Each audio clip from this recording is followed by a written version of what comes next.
obviously you knew this week was going to be a tough week.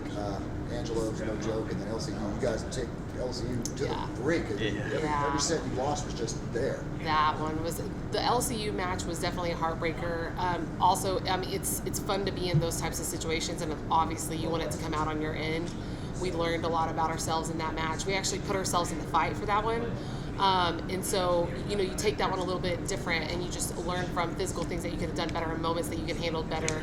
And so LCU, what I appreciated is we started really strong with Angelo and felt really good, and then we probably started thinking a little bit too much at the end of that first set and just grew too much of a conscience. And our thing this year has just been to be loose and free and be in that green light all the time. And I think we wanted that moment a lot to where it got to us. So the way I'm looking at it and the way our team's looking at it is that we're just recalibrating. We needed to be tested. We got tested. We saw where there were some kinks in the armor, and we're fixing those things. And, better now than in playoffs. And so we're looking at it as an opportunity to just fine-tune some things.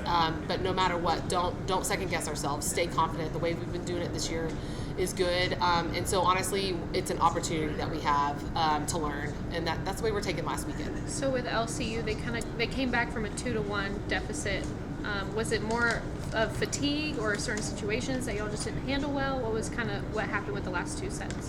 For sure. I think, I never want to put fatigue as any reason. I think you can still win even when you're gassed. I do feel like our girls kind of hit a wall physically, but that doesn't mean that we couldn't pull it out. I mean, when you lose by 2 in the 5th set, it could have gone either way. I think we just had bad moments in certain rotations where we got caught in unforced errors on our end. I'm not taking any credit away from LCU. Their middles are the real deal. They did a great job against us, and they never quit. But we had our chances, we had our opportunities, and so again, we're kind of talking about moments now, not necessarily how we're doing things, but how we handle things, what we're looking for after an error is made.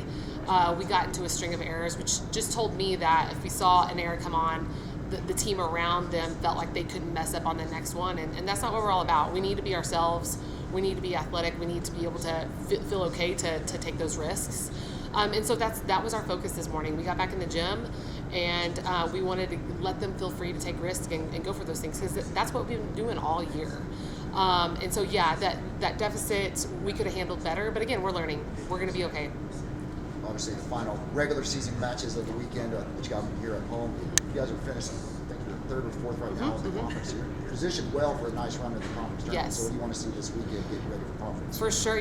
With Texas women's and DBU, they're coming off, both of them won out their past weekend. So they're coming in with some good momentum. They're figuring some things out on there. And it sounds late to say you're figuring things out, but Texas women's looks really good right now. You can't look at their record and make any assumptions. So they are going to be a very tough matchup on Friday. And then DBU has one of the best outsides in the conference, maybe even in the country. And so these are not sleeper teams. There's really not one in the conference, but for sure. So I like the bounce back with these two teams, and I like us setting this tempo into playoffs. And so again, we're learning right now. I like that it hit at this time of the season because we want to peak at the right time. And so Friday and Saturday sets that tone going into playoff season. How big is it that you guys get to have those last two at home? Oh, huge. I mean, the box, we just, that is our home. I'm all about being comfortable, being uncomfortable, but man, it's a comfort for us. Our fans behind us, it's a gym that we're familiar with. We like our square footage in there, and we're used to it. And I'm just really excited to celebrate our seniors as well. They bring just so much to our team. And so, yes, I'm super happy that we're going to end it at home for a regular season. And again, we've got our eyes on the bigger picture here. So this weekend is a small part of it, and we're taking it one day at a time.